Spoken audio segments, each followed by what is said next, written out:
الحمد لله وكفى والصلاة والسلام على عباده الذين اصطفى خصوصا على أفضلهم وخاتم النبيين محمد الأمين وعلى آله وصحبه أجمعين. أما بعد فقد قال الله تبارك وتعالى كما ورد في سورة البقرة: أعوذ بالله من الشيطان الرجيم بسم الله الرحمن الرحيم ولا تقولوا لمن يقتل في سبيل الله أموات بل أحياء ولكن لا تشعرون. وقال عز وجل كما ورد في سورة آل عمران: ولا تحسبن الذين قتلوا في سبيل الله أمواتا بل أحياء عند ربهم يرزقون. وقال جل وعلا كما ورد في سورة القصص: تلك الدار الآخرة نجعلها للذين لا يريدون علوا في الأرض ولا فسادا والعاقبة للمتقين. صدق الله العظيم. رب اشرح لي صدري ويسر لي أمري واحلل عقدة من لساني يفقهوا قولي. اللهم ربنا ألهمنا رشدنا وأعذنا من شرور أنفسنا. اللهم أرنا الحق حقا وارزقنا اتباعه وأرنا الباطل باطلا وارزقنا اجتنابه. آمین یا رب العالمین. آپ کے علم ہے کہ آج ماہ محرم الحرام کی 15 تاریخ ہے. گویا کہ ابھی یوم عاشورہ کو گزرے ہوئے بمشکل 5 دن ہوئے ہیں. میں نے آج سے کوئی 11 دن قبل کراچی ہی میں فاران کلب کے زیر اہتمام ایک خاصے بڑے اجتماع سے خطاب کرتے ہوئے قرآن مجید کا فلسفہ شہادت بیان کیا تھا. اگرچہ میرا مین مضمون تھا قرآن مجید کا فلسفہ شہادت، تاہم اس کے ساتھ ہی میں نے، چونکہ یہ عام طور پر بھی شہادتوں کا زمانہ شمار ہوتا ہے، ذی الحجہ میں حضرت عثمان رضی اللہ تعالیٰ عنہ شہید کیے گئے. یکم محرم الحرام کو حضرت عمر رضی اللہ تعالیٰ عنہ کی وفات ہوئی ہے، اگرچہ وہ زخمی ہو گئے تھے 28 ذی الحجہ کو. پھر یہ سانحہ کربلا پیش آیا ہے 10 محرم کو. تو یہ دن ہوتا ہے ایسا کہ جس میں انہی موضوعات پر تقاریر ہوتی ہیں. تو میں نے فلسفہ شہادت کے ساتھ ساتھ ایک زمینے کے طور پر خلفائے ثلاثہ کی شہادت اور سانحہ کربلا کا تاریخی پس منظر بھی بیان کیا، لیکن وہ میرا اصل موضوع نہیں تھا. اصل وقت صرف ہوا تھا قرآن کا فلسفہ شہادت. اور دوسرے یہ کہ ان تاریخی پس منظر کے بیان میں بھی ظاہر بات ہے کہ سانحہ کربلا تک پہنچتے پہنچتے وقت بھی ختم ہو رہا تھا اور میری ہمت بھی اب جواب دے رہی تھی، اس لیے اس کا ذکر بہت ہی اجمال کے ساتھ ہوا تھا. اس کے اگلے ہی روز ٹیلی ویژن کے زیر اہتمام ایک مذاکرہ ہوا، اور وہ مذاکرہ جو ہے وہ پھر ٹیلی کاسٹ کیا گیا ہے عین یوم عاشورہ کو 10 محرم الحرام کی شب. اس کے ضمن میں ایک تو وعدہ خلافی کی جو اس پروگرام کے کمپیئر ہے انیق احمد صاحب، انہوں نے، اور میں نے اسی وقت پروگرام کے خاتمے پر ان سے یہ شکایت کر دی تھی کہ انہوں نے مجھے جو عنوان بتایا تھا وہ تھا قرآن کا فلسفہ شہادت. تو ظاہر بات ہے کہ ذہناً میں اسی کے لیے تیار ہو کر گیا تھا، لیکن وہاں انہوں نے جب شروع کی محفل تو وہاں پر انہوں نے عنوان بیان کیا امام حسین علیہ السلام کی شہادت. اب یہ اگرچہ یقیناً ان میں باہمی تعلق تو ہے، لیکن یہ کہ بہت کافی فرق ہے کہ ایک آپ فلسفہ شہادت سے چل کر اور شہادت حضرت حسین رضی اللہ تعالیٰ عنہ تک پہنچے، اور ایک یہ ہے کہ اصل موضوع ہوئی ہے. بہرحال جو بھی اس وقت، تو اب ظاہر بات ہے کہ کوئی اور شکل نہیں تھی، جو بھی گفتگو ہوئی اس میں میں نے پورا حصہ لیا. لیکن دوسری زیادتی انہوں نے یہ کی کہ اس میں سے میرے بیان کے بہت سے حصوں کو حذف کر دیا. اس کاٹ چھانٹ سے ایک تو میرا نقطہ نظر پورے طور پر قارئین یا ناظرین کے سامنے نہیں آ سکا، سامعین کے سامنے نہیں آ سکا، اور دوسرے اس سے کچھ مغالطے بھی پیدا ہوئے. تو میں نے یہ سوچا کہ اب یہاں اس جمعے میں ان کی وضاحت کر دوں، اسی لیے باصرار میں نے یہ موضوع رکھوایا کہ سانحہ کربلا کا تاریخی پس منظر کیا ہے.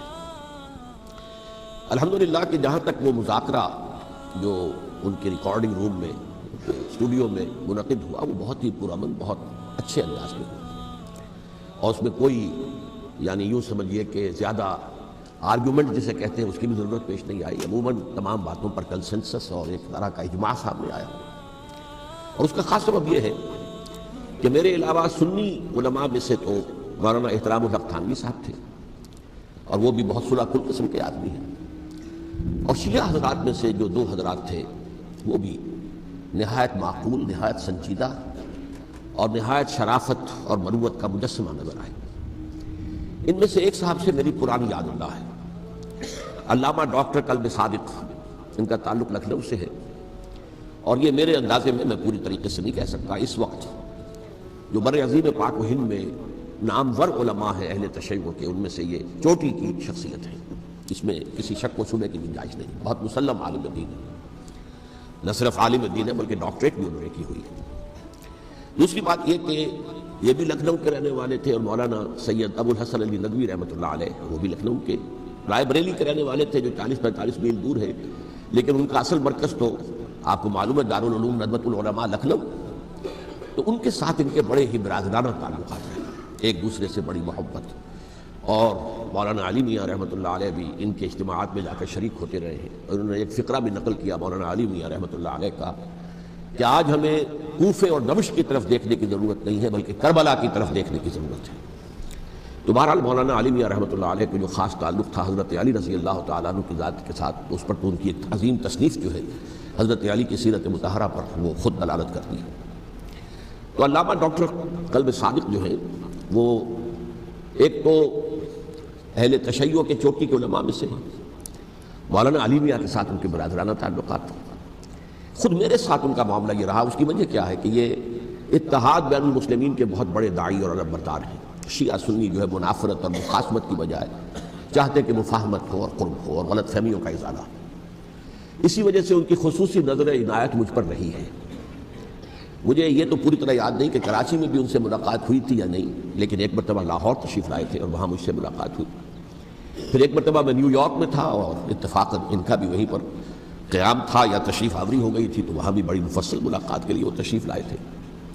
پھر میرا جو ایک کتاب کہنے درمیانی شے ہے، شیعہ سنی مفاہمت کی ضرورت اور اہمیت، اس کے یہ باقاعدہ مبلغ رہے ہیں، اس کے بہت سے نسخے انہوں نے منگوا کر اپنے طور پر یہاں محرم الحرام کی جو ان کی مجالس ہوتی ہیں، اس مرتبہ بھی اسی کے لیے تشریف لائے ہوئے تھے، تو اس کے اندر انہوں نے اس کا تعارف کرایا، اس کی تعریف کی، اور اس کے بہت سے نسخے جو ہے وہ فروخت کروائے۔ تو یہ میں نے اصل میں آپ کے سامنے ایک پس منظر رکھ دیا ہے اس شخصیت کا کہ جو اس میں میجر ریپرزنٹیٹیو تھے اہل تشیع کی طرف سے۔ انہوں نے ایک نکتہ جو بیان کیا، واقعہ یہ ہے کہ میرا ذہن بھی ادھر منتقل نہیں ہوا تھا اس سے پہلے، انہوں نے فرمایا کہ یہ اللہ کے راستے میں شہید ہو جانے والوں کو جو اللہ کے راستے میں قتل ہو جائیں، سورہ بقرہ میں تو فرمایا انہیں مردہ مت کہو، وَلَا تَقُولُوا لِمَن يُقْتَلُ فِي سَبِيلِ اللَّهِ أَمْوَاتٌ بَلْ أَحْيَاءٌ وَلَٰكِن لَّا تَشْعُرُونَ، وہ تو زندہ ہیں لیکن تمہیں ان کا شعور نہیں۔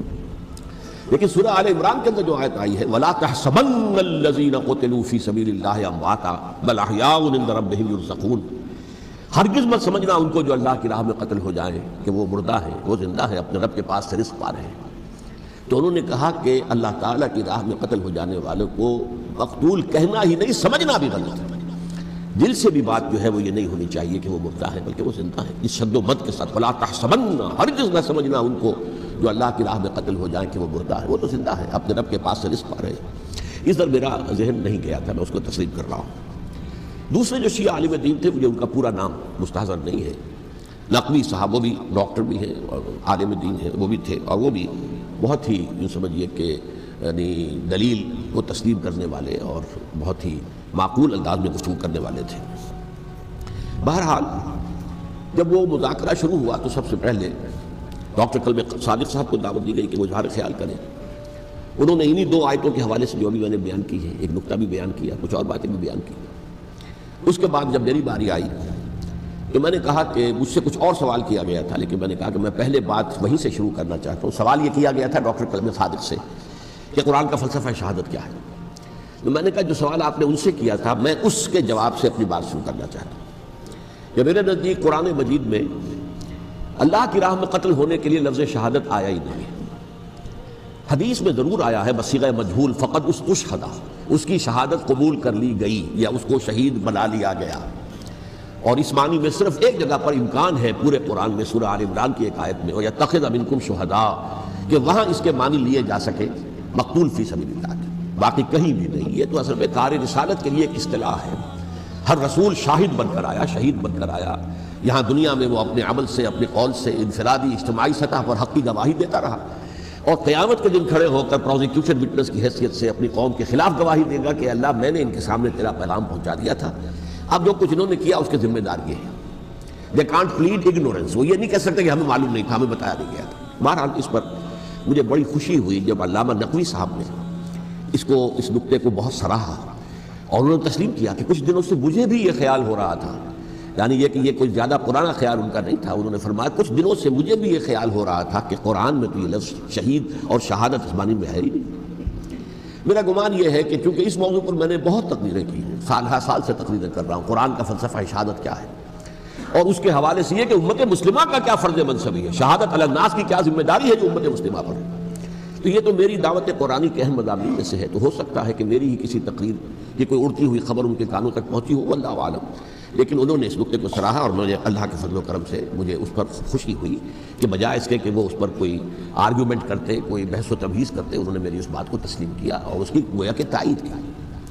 پھر میں نے عرض کیا کہ جہاں تک خلفائے ثلاثہ کی شہادت کا اور شہادت حسین یا سانحہ کربلا رضی اللہ تعالیٰ عنہم اجمعین کا تعلق ہے، اصل میں اس کو نہیں سمجھ سکتے لوگ جب تک کہ ریولیوشن اور کاؤنٹر ریولیوشن کا فلسفہ سمجھ میں نہ آئے۔ جب کسی ملک میں کسی خطہ ارضی میں کوئی انقلابی تحریک چل رہی ہوتی ہے، ظاہر بات ہے ابتدا میں تو انقلابی لوگ چند ہوتے ہیں، کمزور ہوتے ہیں، ضعیف ہوتے ہیں، ان سے کوئی خطرہ محسوس نہیں ہوتا، لیکن کشاکش کے دوران ایک وقت آ جاتا ہے کہ پھر جو مخالف انقلاب ہیں وہ یہ سمجھ بیٹھتے ہیں، سمجھ جاتے ہیں کہ اب ہماری پیش نہیں جا رہی، اب ہمارا بس نہیں چلے گا، لہذا سر جھکا دو۔ اسے پنجابی محاورے میں کہا جاتا ہے نیوی پاؤ، اس وقت تو وقت کو گزارو۔ اب اس کے بعد پھر کوئی موقع ملا تو دیکھیں گے کہ اس انقلاب کو ہم انڈو کر سکیں، کاؤنٹر ریولیوشنری موومنٹس۔ یہ اصل میں فلسفہ سمجھ میں نہ آئے اور ریولیوشن کا فلسفہ سمجھ میں نہ آئے تو سیرت النبی سمجھ میں نہیں آ سکتی۔ منہج انقلاب نبوی میری کتاب ہے، اس کو پڑھیے تو سیرت کا وہ تجزیہ آپ کے سامنے آئے گا جو آپ کی آنکھیں کھول دے گا کہ سیرت کو ہم کیا سمجھتے رہے اور سیرت اصل میں ہے کیا۔ بہرحال یہ کاؤنٹر ریولیوشنری موومنٹس تھیں کہ جب عرب میں حضور کو فیصلہ کن قوت حاصل ہو گئی تو جو بھی مخالفین تھے انہوں نے سر جھکا لیا، سرنڈر کیا، اسلام لے آئے، وہ جا کے چھپ گئے اسلام کے لبادے میں۔ لیکن وہ تھے اسی طاق میں کہ پھر کبھی موقع ملے تو پھر ہم اس نظام کو لہو بالا کر دیں، تلپٹ کر دیں۔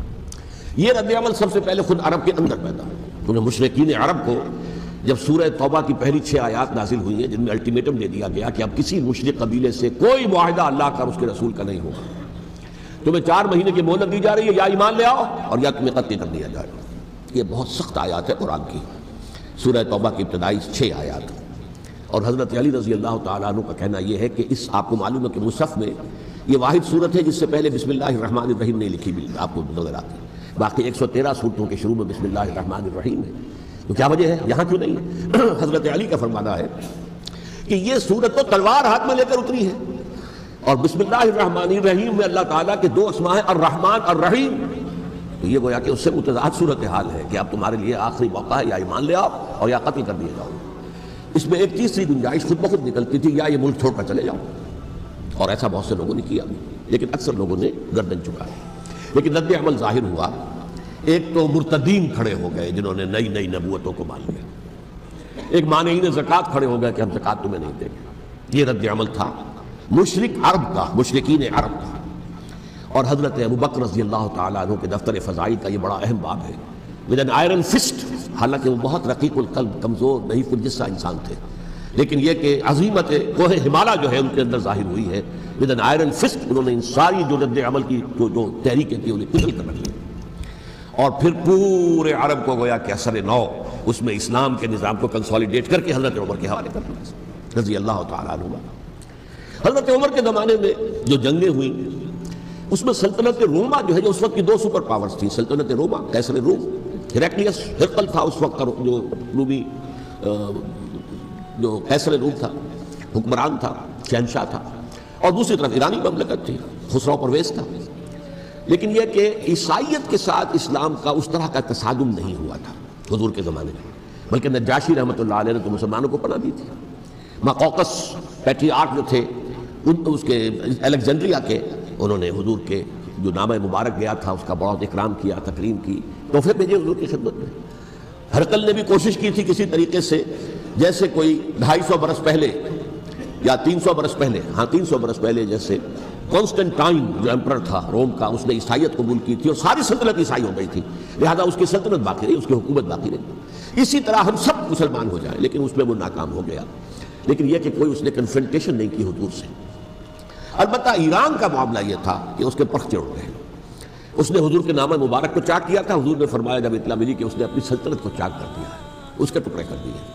بہرحال وہاں رد عمل شدید تھا، اور ایرانی جان لیجئے کہ ان کے اندر بہت اسٹرانگ نیشنلزم ہے، آج بھی ہے اسٹرانگ نیشنلزم، لہذا ان کے ہاں رد عمل شدید تھا۔ ان کی تو سلطنت ختم ہو گئی، نسیہ منسیہ ہو گئی، وجود نہیں رہا۔ لہذا وہاں سے جو کاؤنٹر ریولوشن شروع ہوا ہے وہ پھر ہرمزان جو ایک بہت بڑا جرنیل تھا، اس نے بڑی عیاری کے ساتھ اپنی جان بچائی تھی۔ یہ بڑا دلچسپ واقعہ ہے کہ وہ یعنی کنڈیمڈ تھا اسلامی حکومت کی طرف سے، خلافت کی طرف سے، کہ وہ جہاں بھی پایا جائے اس کو قتل کرنا ہے۔ حضرت عمر کی عدالت میں لا کے پیش کیا گیا، حضرت عمر نے کہا یہ واجب القتل ہے، قتل کر دو اس کو۔ اس نے کہا اچھا مجھے ذرا پانی پلا دیجیے۔ حضرت عمر نے فرمایا ٹھیک ہے بھائی پانی لاؤ، پانی دے دو۔ پانی کا کٹورا کہ مجھے پہلے ضمانت دیجیے کہ جب تک میں یہ پانی نہ پی لوں مجھے قتل نہیں کیا جائے گا۔ ہاں ہمارا وعدہ ہے۔ اس نے وہ کٹورا پھینک دیا پانی کا، کرو مجھے قتل کیسے کرو گے، میں نے وہ پانی تو نہیں پیا۔ اس سے اپنے آپ کو بچایا اس نے۔ بہرحال آپ اختلاف کر سکتے ہیں کہ حضرت عمر کو اس عذر کو قبول نہیں کرنا چاہیے تھا، لیکن بہرحال ان کی اپنی مروت اور شرافت تھی کہ اپنے وعدے کا پاس کیا۔ اس کی سازش سے ابو لولو فیروز اس نے حضرت عمر کو شہید کیا۔ یہ گویا کہ دوسری کاؤنٹر ریولوشنری موومنٹ تھی۔ انہوں نے یہ سمجھا تھا کہ یہ ساری چکی جو چل رہی ہے، جیسے چکی کی ایک کلی ہوتی ہے، وہ کلی جگہ سے ہٹ جائے تو چکی کیسے چلے گی؟ یہی بات حضرت علی نے فرمائی تھی حضرت عمر سے رضی اللہ تعالی عنہما۔ جب شام کے محاذ پر کچھ پسپائی سی ہو رہی تھی تو حضرت عمر نے ارادہ کیا میں خود جاؤں گا محاذ پر اور کمانڈ کروں گا۔ حضرت علی رضی اللہ تعالیٰ عنہ نے فرمایا کہ نہیں امیر المومنین آپ مت جائیں، چکی اسی وقت تک چلتی ہے جب تک کہ کلی گڑی ہوئی، آپ کلی ہیں اس وقت اس نظام کی جس کے گرد یہ اسلام کی چکی گھوم رہی ہے، آپ مت جائیں۔ لہذا حضرت عمر نے ان کی بات مانی، اس قدر صائب مشورہ تھا جو دیا تھا۔ بہرحال انہوں نے یہ سمجھا تھا کہ عمر ہی کے بل پر چل رہا ہے یہ سب کچھ، لہذا عمر کو پیچھے ہٹا دینے سب بیٹھ جائے گا۔ لیکن ظاہر بات ہے کہ محمد رسول اللہ کی بنائی ہوئی عمارت صلی اللہ علیہ وسلم اتنی کمزور نہیں تھی۔ اس کے بعد حضرت عمر کے انتقال کے بعد حضرت عثمان کا انتخاب ہوا، اور حضرت عثمان کے بھی 10 سال پہلے جو ہے وہ بالکل حضرت عمر کی جو دور خلافت ہے اس کے بالکل مشابہ ہے، مماثل۔ ہمارے ذہنوں میں یہ تصور بٹھا دیا گیا ہے کہ سارے 12 سال شاید فتنہ ہی فتنہ رہا، فساد ہی فساد رہا، دنگا رہا، لڑائی رہی۔ نہیں 10 سال پورا امن، اور جس طریقے سے فتوحات کا سیلاب حضرت عمر کے زمانے میں جا رہا تھا اسی طریقے سے حضرت عثمان کے 10 سالوں کے دوران گیا۔ آخری 2 سالوں میں ایک فتنہ اٹھا ہے، یہ فتنہ کیا ہے اس کو سمجھ لیجیے۔ مذاہب کی جو 3 سے کنفرنٹیشن ہوئی تھی، ایک تو یہ کہ مملکتوں میں سے مملکت ہرقل روم، مملکت ایران، رومی سلطنت کی 2 ٹانگیں مسلمانوں نے توڑ دی، شمالی افریقہ سے نکال دیا، مغربی ایشیا سے نکال دیا، لیکن یورپ میں وہ قائم تھا، اس کی سلطنت تھی، لیکن ایرانی سلطنت کا بالکل تیا پاچا ہو گیا، ختم ہو گیا۔ اسی طریقے سے 3 مذاہب سے کنفرنٹیشن ہوئی، مشرکین عرب سے، اس کا میں بیان کر چکا ہوں، ان کا پہلا وار حضرت ابوبکر کے عہد خلافت میں ہو گیا۔ دوسرے جو عیسائیوں کا معاملہ تھا ان سے بھی کوئی تصادم نہیں ہوا حضور کے حیات طیبہ کے دوران، لیکن جو یہودیت بطور مذہب، اس کو ظاہر بات ہے کہ اسلام نے اس کو ختم کیا تھا کم سے کم جزیرہ نما عرب سے۔ مدینے میں 3 قبیلے تھے جو اپنی غداری کی وجہ سے اور اپنی صلح کو توڑنے کے جرم کی پاداش میں 2 نکالے گئے، اور تیسرا جو ہے اس کے تمام جو بھی جوان افراد تھے انہیں قتل کیا گیا۔ پھر خیبر پر حملہ کیا گیا اور خیبر کو جو ہے فتح کیا گیا، وہ یہودیوں کا بہت بڑا گڑھ تھا، اور جو مدینے سے نکالے گئے تھے وہ بھی وہیں جا کر مقیم ہو گئے تھے۔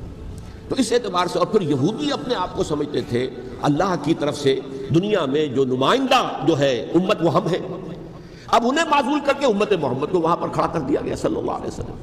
لہٰذا وہ بہت زیادہ جو سمجھیے ایگریوڈ، سب سے زیادہ جن کو گزند پہنچا ہے حضور کے دست مبارک سے، وہ یہودی تھے۔ لہٰذا ان کا جو رد عمل آیا ہے وہ ہے جس کے نتیجے میں حضرت عثمان شہید ہوئے، حضرت علی شہید ہوئے، حضرت حسین شہید ہوئے۔ اب اس چیز کو اچھی طرح سمجھیے، یہ جو رد عمل ہے یہ ایک شخص کے ذریعے سے آیا، اور اسی لیے بعض لوگ یہ سمجھتے ہیں کہ یہ خامخواہ کی کہانی ہے، کیا ایک آدمی اتنا بڑا کام کر سکتا؟ عبداللہ ابن سبا ایک یہودی جو اسلام کا لبادہ اوڑھ کر حضرت عثمان کے عہد خلافت میں مدینے میں آ گیا، ٹھیک، اس کے بارے میں تو میں بعد میں عرض کروں گا، لیکن ایک شخص کیا کچھ کر سکتا ہے اس کی مثال میں صاحب دے دوں آپ کو۔ پہلے حضرت مسیح علیہ السلام کے پورے دین کو ایک شخص نے ختم کر دیا، سینٹ پال جسے دنیا جانتی ہے جس کے نام سے، توحید کو تثلیث میں بدل دیا۔ حضرت عیسیٰ علیہ السلام تو توحید کی تلقین کر کے گئے تھے، توحید ختم، تثلیث آ گئی، جس میں پہلے باپ ماں اور بیٹا تھے، اس کے بعد باپ بیٹا اور روح القدس ہو گئے، تثلیث۔ نمبر 2 شریعت موسوی کو ساقط کر دیا، لہذا اب پالزم جو ہے کرسچینٹی نہیں رہی، وہ حضرت عیسیٰ کو کہہ کر گئے تھے کہ شریعت موسوی تم پر لاگو رہے گی، نافذ رہے گی، ساقط کر دیا۔ نمبر 3 اس نے عیسائیت کے دائرہ تبلیغ کو وسیع کر دیا، جنٹائلز یا گوئلز کے اندر غیر یہودیوں، حالانکہ حضرت مسیح کہہ کر گئے تھے کہ تمہیں صرف یہودیوں سے خطاب کرنا ہے اور میں صرف اسرائیل کے گھرانے کی کھوئی ہوئی بھیڑوں کی تلاش میں آیا ہوں۔ اب آپ دیکھیے حضرت مسیح کے فوراً بعد اور حضرت مسیح کی زندگی کے دوران جب تک کہ وہ موجود تھے، وہ بدترین دشمن تھا حضرت مسیح علیہ السلام کا۔ بعد میں لبادہ اڑا اور یہ کہ مجھے مکاشفہ ہوا ہے، مکاشفے میں مسیح سے میری ملاقات ہوئی ہے، میں ان پر ایمان لے آیا ہوں، اور پھر اس نے اپنے زہد اور دینداری کا جو بھی فراڈ تھا اس کے نتیجے میں اپنی حیثیت بنا لی، دین مسیحی کو بالکل ختم کر دیا۔ آج کہاں ہے وہ دین مسیحی؟ دی 100 کے مصنف نے بھی صاف لکھا ہے کہ جب تک حضرت مسیح دنیا کے اندر موجود تھے، عیسائیت کی حیثیت یہودیت کے ایک فرقے سے زیادہ نہیں تھی، یہودیوں کا ایک فرقہ، ایک جماعت، بس۔ یہ سینٹ پال ہے جس نے اسے ایک مستقل مذہب کی حیثیت اختیار کی ہے، تو it should be called Paulism، اور یہ ایک آدمی کا کارنامہ ہے۔ اسی طریقے سے یہ تو ہو گیا حضرت مسیح کے فوراً بعد، رفع سماوی کے فوراً بعد۔ 1500 برس کے بعد ایک تحریک چلی ہے یورپ کے اندر، اصلاح مذہب، اور اس کی پشت پر بھی یہودی ذہن تھا۔ یہودی ذہن نے عیسائیت کو 2 حصوں میں تقسیم کر دیا، کیتھولک اینڈ پروٹیسٹنٹس، اور پروٹیسٹنٹس کو اپنا اعلی کار بنایا۔ یہ ایک علیحدہ مضمون ہے جس پر میں تفصیل میں نہیں جانا چاہتا، میری کتاب بھی موجود ہے اس موضوع پر، سابقہ اور موجودہ مسلمان امتوں کا ماضی، حال اور مستقبل، اس میں میں نے تفصیل بیان کی ہے۔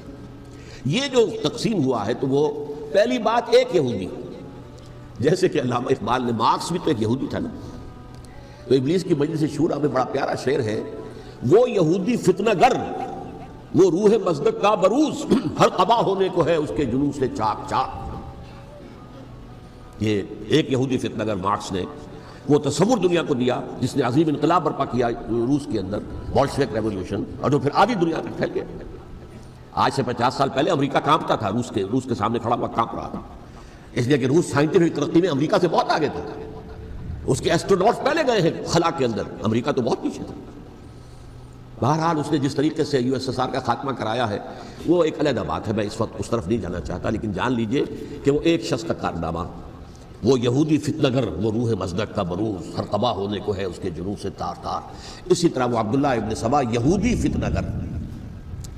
آج اہل تشیع میں سے بعض حضرات کہتے ہیں کہ یہ عبداللہ ابن سبا یہ تو افسانوی شخصیت، اس کی حقیقت کوئی تھی ہی نہیں، حالانکہ ان کی اپنی کتاب میں رجال کشی کے اندر اس کا ذکر موجود ہے، اور یہ بھی موجود ہے کہ حضرت علی رضی اللہ تعالیٰ عنہ نے اپنے عہد خلافت میں اسے زندہ جلوایا ہے۔ اس کی وجہ کیا تھی؟ یہ آیا مدینے کے اندر اسلام کا لبادہ اوڑھ کر، اس نے چند عقیدوں کی اشاعت شروع کی۔ سب سے پہلے حضرت علی تو خدا ہیں، گاڈ انکارنیٹ، اوتار کا تصور، جیسے ہندوؤں میں ہے رام چندر جی خدا کا اوتار، اور عیسائیت میں بھی پہلے گاڈ انکارنیٹ کا تصور تھا کہ حضرت مسیح خدا کا اوتار ہے، انکارنیشن آف گاڈ۔ تو اس نے کہا کہ حضرت علی تو خدا کا اوتار ہے، خدا ہے۔ نمبر 2 اس نے کہا کہ ہر نبی کا ایک وصی ہوتا ہے جس کے حق میں وہ وصیت کرتا ہے، تو حضور صلی اللہ علیہ وسلم کے وصی حضرت علی ہیں، لہذا خلیفہ تو اول روز سے حضرت علی ہیں، حضرت ابو بکر، حضرت عمر، حضرت عثمان یہ تو غاصب ہیں، اور حضرت عثمان کی خلافت تھی اس وقت تو خاص طور پر۔ پھر اس نے جو قبائلی عصبیت تھی اسے بھڑکایا۔ پرانی جو عصبیت چل رہی تھی قریش کے اندر، وہ 2 گھرانے ایک دوسرے کے مد مقابل تھے۔ دیکھیے ایک ہوتا ہے قبیلہ، ایک ہوتا ہے گھرانہ۔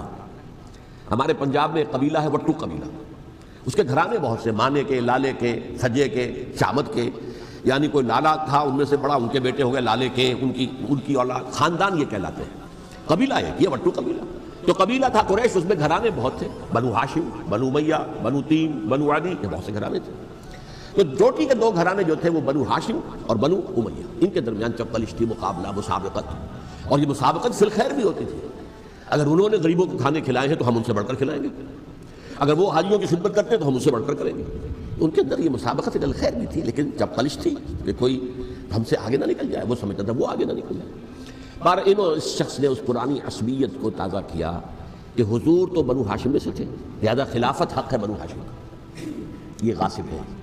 اس سے پہلے 2 خلفاء جو تھے وہ نہ بنو ہاشم سے تھے نہ بنو امیہ سے تھے۔ حضرت ابو بکر بنو تیم میں سے تھے، چھوٹا قبیلہ تھا، حضرت عمر بنی عدی میں سے تھے، وہ بھی چھوٹا قبیلہ تھا۔ یہ حضرت عثمان پہلے خلیفہ جو بنو امیہ میں سے تھے، جن کی پرانی چپکلش بنو ہاشم سے تھی، اب اس کو موقع مل گیا کہ پرانی قبائلی عصبیت کو بھڑکائے۔ یہ ہے اصل میں اس فتنے کا پس منظر عبداللہ ابن سبا نے جو آ کر پھیلایا ہے، اور اس کی تفصیل میں اس وقت میں نہیں جا سکتا، کیسے یہ فتنہ پروان چڑھا، کیا انہوں نے اسٹریٹجی اختیار کی، کہ یہ کیا کرتے تھے، گروہ بنا کر بھیجتے تھے لوگوں کو، کوفے میں جاؤ تو وہاں پر دمشق کے گورنر کے خلاف اور مصر کے گورنر کے خلاف الزامات لگاؤ، اس نے یہ کیا، وہ غبن کر گیا، وہ یہ کر گیا، وہ خیانت کر رہا ہے، وہ رشتہ داروں کو پال رہا ہے، اور عثمان کے خلاف بھی تقریریں کرو رضی اللہ تعالیٰ عنہ۔ دمشق میں جاؤ تو کوفے کے گورنر کے خلاف، کیونکہ دمشق کے گورنر کے خلاف بات کرو گے تو لوگوں کو معلوم ہوگا کہ یہ جھوٹ بول رہے ہیں، لیکن یہ کہ وہاں تو تم بات کرو کوفے کے گورنر کے خلاف اور مصر کے گورنر کے خلاف اور حضرت عثمان کے خلاف۔ مصر میں جاؤ تو بات کرو کوفے کے اور شام کے گورنر کے خلاف اور حضرت عثمان کے خلاف۔ یہ انہوں نے ایسا اٹھایا، اور اس زمانے میں آپ کو معلوم ہے ذرائع رسل و رسائی تھے نہیں، نہ اس فتنے کی پتہ چل سکا جب تک کہ وہ فتنہ جو ہے پوری طرح برگ و بار لا کر تراور درخت نہیں بن گیا۔ اس کے نتیجے میں حضرت عثمان رضی اللہ تعالیٰ عنہ شہید ہوئے، اور خلیفہ پھر حضرت علی رضی اللہ تعالیٰ عنہ کو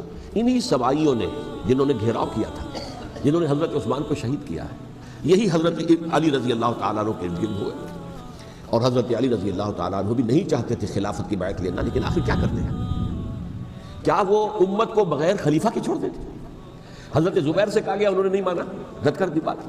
حضرت طلحہ سے کہا گیا، انہوں نے نہیں مانا، حضرت علی سے کہا گیا، اب عشرہ مبشرہ میں سے یہی تو تھے نا، لہذا انہوں نے تسلیم کر لیا، خلافت ہو گئی۔ لیکن اس کے بعد جو خانہ جنگی ہوئی ہے، اس خانہ جنگی کے نتیجے میں نوٹ کر لیجئے کہ 1,00,000 کے قریب مسلمان ایک دوسرے کی تلواروں اور نیزوں اور برچھیوں اور تیروں سے ہلاک ہو گئے۔ یہ ہماری تاریخ کا تاریخ ترین باب ہے۔ 5 سال، 4.5 سال حضرت علی کی خلافت کے اور 6 مہینے حضرت حسن کی خلافت رضی اللہ تعالیٰ عنہ۔ اس سے کیا ہوا کہ ایک طرف تو اسلام کی جو توسیع ہو رہی تھی، تھمتا نہ تھا کسی سے سیل رواں ہمارا، وہ سیلاب رک گیا، انٹرنل سیبوٹاج ہو گئی نا، اب تو اندر ہی آپس ہی میں اگر دست و گریبان ہو گئے تو باہر اب کیا توسیع کرتے ہیں، وہ توسیع کا عمل رک گیا۔ اور یوں سمجھیے کہ جیسے ٹرک اگر کبھی چل رہا ہو، بھرا ہوا ہو، لوڈڈ، اور وہ چڑھائی چڑھ رہا ہو تو اگر کہیں موشن ٹوٹ جائے، ٹرک کو رکنا پڑے تو ڈرائیور کے جان پر بن جاتی ہے، اس لیے کہ اس کو دوبارہ سٹارٹ کرنا، اور جبکہ وہ چڑھائی پر ہے، انکلائن پر ہے، آسان کام نہیں ہوتا، خطرہ ہوتا ہے وہ پیچھے جو ہے وہ نہ جائے، اور پہاڑی علاقوں میں آپ کو معلوم ہے ذرا پیچھے چلے جانے کا مطلب جو ہے بہت خطرناک جو ہے نتیجہ نکل سکتا ہے۔ بہرحال حضرت علی رضی اللہ تعالیٰ عنہ نے اپنے خلافت میں ایک کام یہ کیا، اب اس کی کیا مصلحتیں تھیں یہ تو انہی کے علم میں ہوگا، ہم قیاس کر سکتے ہیں، میں اس میں نہیں جانا چاہتا۔ ابھی تک خلافت کا مرکز تھا مدینہ منورہ، حضرت ابوبکر، حضرت عمر، حضرت عثمان، وہیں جہاں حضور صلی اللہ علیہ وسلم رہے تھے اور جہاں پر کہ حضور مدفون تھے، لیکن حضرت علی نے اپنا مرکز جو ہے وہ کوفہ بنا دیا۔ اچھا، اس کی ایک ظاہری وجہ یہ سمجھ میں آتی ہے کہ اسلام کا جو پھیلاؤ ہو گیا تھا، وہ سلطنت اتنی وسیع ہو گئی تھی کہ مدینہ منورہ بہت جنوب میں اور بڑے صحرا کو عبور کر کے جانا ہوتا تھا۔ کوفہ جبکہ ایسی مقام پر تھا کہ جہاں سے مشرقی راستہ جا رہا ہے ایران کو، عراق کے اندر تو ہے وہ شہر کوفہ، اور پھر ایران اور خراسان اور ہندوستان کو راستہ جا رہا ہے، وہیں سے شمال کی طرف جا رہا ہے، شام کی طرف اور ترکی کی طرف، اور وہاں سے پھر یہ کہ مغربی افریقہ کو بھی کنٹرول کرنا، جو شمالی افریقہ کو بھی آسان تھا۔ بہرحال حضرت علی نے کوفہ کو اپنا مرکز بنایا، اور نتیجہ یہ ہوا کہ سبائیوں کا بھی مرکز وہی بن گیا، چونکہ انہوں نے اپنے آپ کو گردا گرد رکھا حضرت علی کے رضی اللہ تعالیٰ عنہ۔ اب ظاہر بات ہے کسی پرٹیکولر پرسن کے خلاف تو کوئی مقدمہ موجود تھا نہیں، بلکہ جب جنگ جمل ہو رہی تھی، ابھی جنگ نہیں ہوئی تھی، حضرت عائشہ، حضرت طلحہ، حضرت زبیر وہ لے کر آئے تھے لشکر اس مطالبے کے لیے کہ حضرت عثمان کے قاتلوں کو سزا دی جائے، قصاص لیا جائے۔ حضرت علی رضی اللہ تعالیٰ عنہ سے گفت و شنید ہو رہی تھی، حضرت علی جو ہے اس پر آمادہ ہو گئے کہ ٹھیک ہے، میں جو بھی قاتلین عثمان ہیں ان کو گرفتار کر کے سزا دوں گا۔ عین اسی وقت کوفے کی مسجد کے اندر جو ہے 10,000 کا مجمع کھڑا ہو گیا، ہم سب قاتل عثمان ہیں، لو ہم سے بدلہ کہاں سے ہوگا۔ اور انہوں نے کیا کیا، جاتے ہی جنگ چھیڑ دی، جب چھڑ جائے تو یا مرو یا مارو، اس کے علاوہ کوئی چارہ کار ہوتا ہی نہیں۔ ایک رات میں 10,000 مسلمان شہید ہوئے، جن میں 2 عشرہ مبشرہ میں سے حضرت زبیر اور حضرت طلحہ رضی اللہ تعالیٰ۔ تو یہ صورت تھی، سبائیوں نے گھیراؤ کیا حضرت علی کا رضی اللہ تعالیٰ۔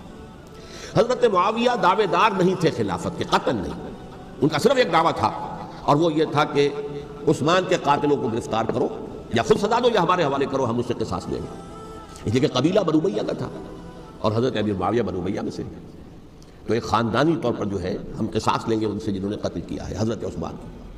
لیکن یہاں ظاہر بات ہے کہ حضرت علی رضی اللہ تعالیٰ عنہ کی طرف سے مطالبہ یہ ہوتا تھا تم پہلے میری بیعت کرو، میرے ہاتھ مضبوط کرو تاکہ میں ان کے خلاف کوئی اقدام کر سکوں.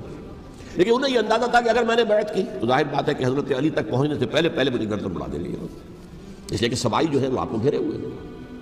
بہرحال ایک عجیب الجھاؤ، ایک ڈائلیما تھا جس کی وجہ سے یہ جنگ چلتی رہی، اور حضرت علی رضی اللہ تعالیٰ عنہ کو انہی کے شیعان علی ہی کے اندر سے وہ جماعت علیحدہ ہوئی تھی جس کو ہم خوارج کے نام سے جانتے ہیں، اور ایک خارجی ملجم ابن ملجم ہی نے حضرت علی کو شہید کیا رضی اللہ تعالیٰ عنہ. پھر حضرت حسن رضی اللہ تعالیٰ عنہ، اب دیکھیے کس قدر صحیح بات تھی جو حضرت علی رضی اللہ تعالیٰ عنہ نے فرمائی جب ان سے کہا گیا کہ کیا ہم آپ کے بیٹے حسن کے ہاتھ پر بیعت کر لیں رضی اللہ تعالیٰ عنہ.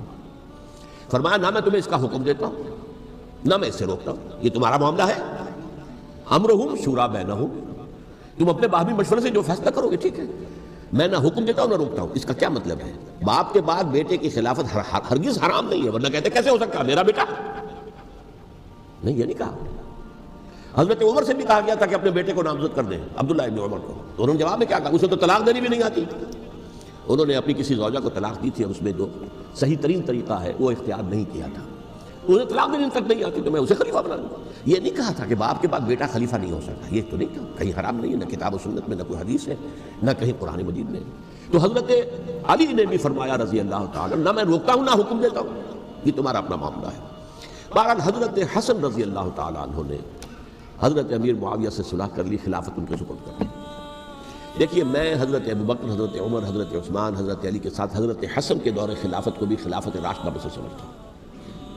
اور تبھی 30 سال پورے ہوتے ہیں اس حدیث کے مطابق کہ حضور نے فرمایا خلافت 30 برس رہے گی پھر ملوکیت آ جائے گی. تو حضرت حسن کا بہت بڑا کارنامہ یہ ہے کہ اس خانہ جنگی کا دروازہ بند کر دیا، اور یہ پیشن گوئی تھی حضور کی صلی اللہ علیہ وسلم. حضرت حسن کو جب بچے تھے حضور کے انتقال سے پہلے، میرا یہ بیٹا مسلمانوں کے 2 گروہوں میں صلح کرائے گا، یہ حضور کی پیشن گوئی تھی، اور وہ پیشن گوئی حضرت حسن کے علم میں بھی ہوگی یقیناً. بہرحال انہوں نے صلح کی حضرت امیر معاویہ کے ساتھ رضی اللہ تعالیٰ عنہ، خلافت ان کے حوالے کر دی، اور کچھ شرائط تھیں طے ہو گئی. اللہ خیر سلام.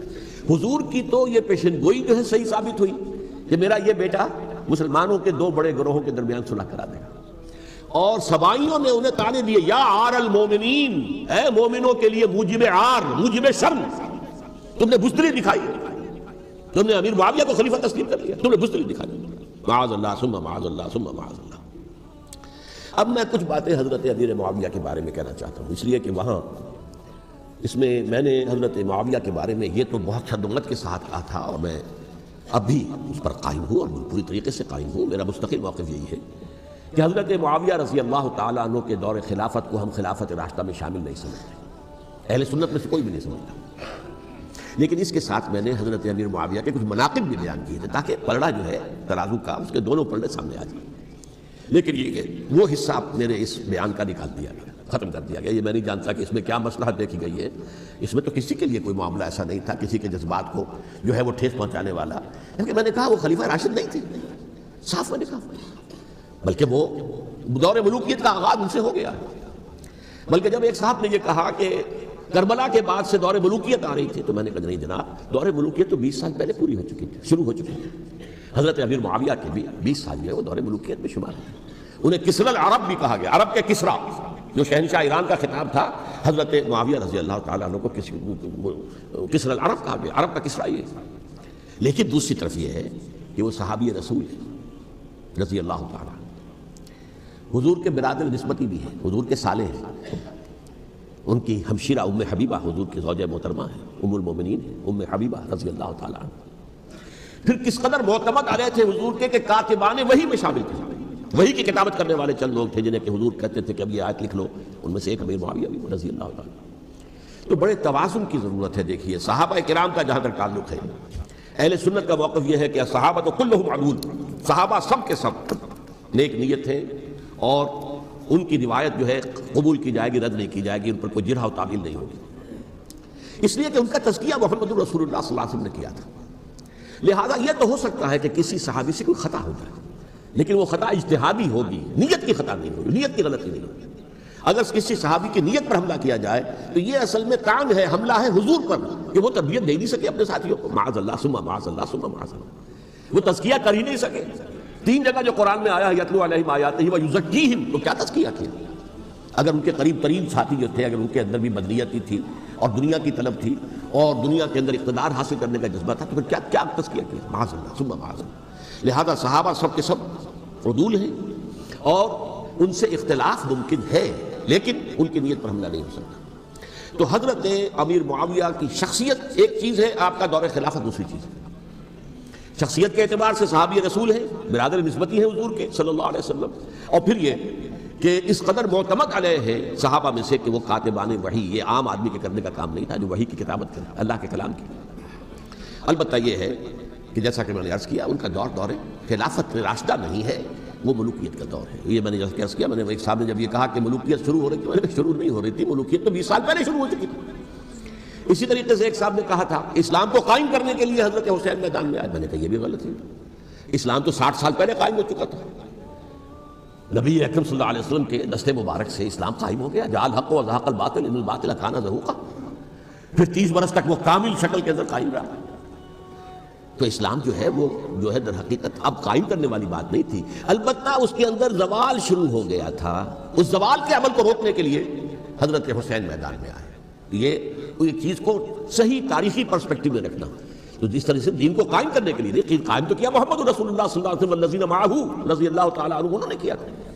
ہاں اب جو ہے وہ اپنی اس شاندار حیثیت سے نیچے گرنے لگا تھا، وہ میں بعد میں عرض کروں گا کہ میں نے اس سے کیا عرض کیا تھا کہ یہ اس زوال کو روکنے کے لیے کسی طریقے سے یہ اپنی اصل حقیقت میں قائم رہے، یہ حضرت حسین رضی اللہ تعالیٰ عنہ کی سعی تھی۔